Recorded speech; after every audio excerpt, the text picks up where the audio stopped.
On Indy's basketball court, Scotland Johnson may be the point guard or the forward.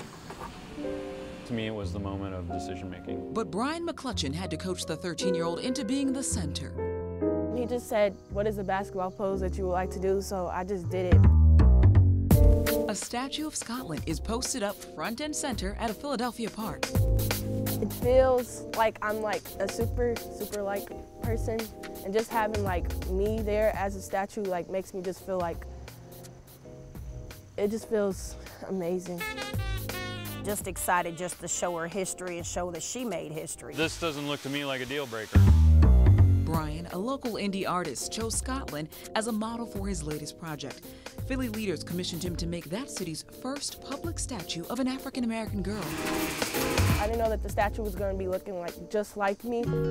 Brian drew inspiration from the Circle City, learning a lesson from Hoosiers who rejected a 2010 controversial public art project. The image is what we're concerned with. Some felt it only told one story of African Americans. In Indianapolis, we're the city with the second most monuments after Washington, D.C., and of all those monuments, we have one representation of African American, and it's a freed slave on the Monument Circle.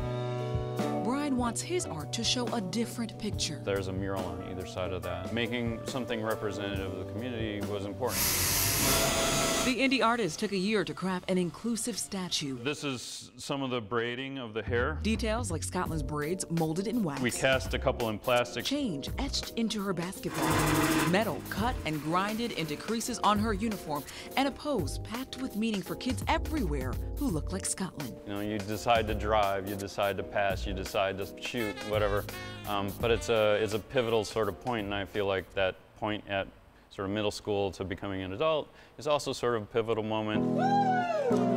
People can like look up to me and like they can take pictures and stuff. And when generations of kids look up to the statue, Brian hopes they know, like our local star Scotland, they're an MVP too. Reporting in Indianapolis for Fox 59 News, I'm Beairshelle Edmé.